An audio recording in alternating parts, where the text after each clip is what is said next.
Здравейте хора, аз съм Иванчо, приятелят на Гази и ако се чудите какво правя само в неговият канал, той да помоли само днес да си направя клипчето, защото аз искам да стана популярен влога и това ще ми бъде първото клипче.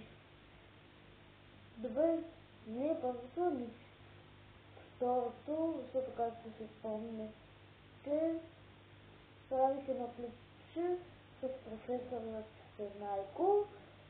И така хора, аз в това клипче ще ви разкажа за себе си. Аз ме наричат Иванчо Мусаката.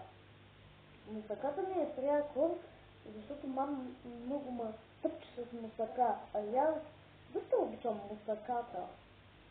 Ами, добре, аз съм в трети клас, така да вече за четвърти. Много съм умен, мога да смятам, да пиша, да чета и съм прочел книги, много интересни. Едната от книгите е за едно любопитно слънче, което е обикаля в джунглата, а самото слънче е било любопитно и много го шляпали заради неговото любопитство. Така, да давам по-просто. Добре, сега малко съм хренав. Ами, аз обичам романтични предавания, комедии и детски филмчета. Така че аз не съм много така претенциозен, само за храната, дето обичам най-много мусака. И когато с мама и татко отидем на ресторант, те балди са само фили с масло да ни поръчват. Ама и аз да ви кажа на почивки, като отиваме, ние тогава отиваме на ресторант, никога не им оставям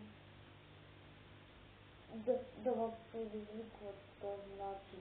Винаги си намирам нещо в мини-барът на хотелската стая.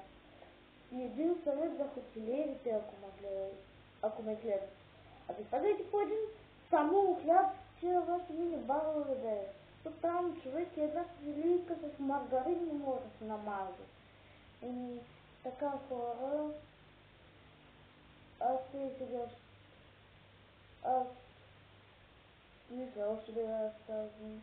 Значи аз обичам технологията, с нея много ме бива. И обичам също така и едно момиче от нашия клас, казва се Преслава. Тя е много добра момиче, красива е и в някое друго клипче може заедно да направим. Ами, добре хора, надявам се да ви интересно клипчето, защото следващото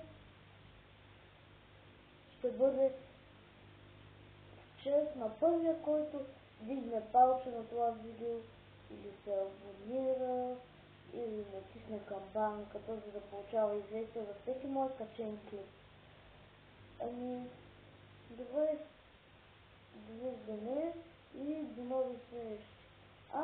Да ви кажа, линкове ще има и долу в описанието за моите профили в Google+, ако искате да сте ми последователи или да сте приятели. В Viber ще ви оставя номера си. Добре хора.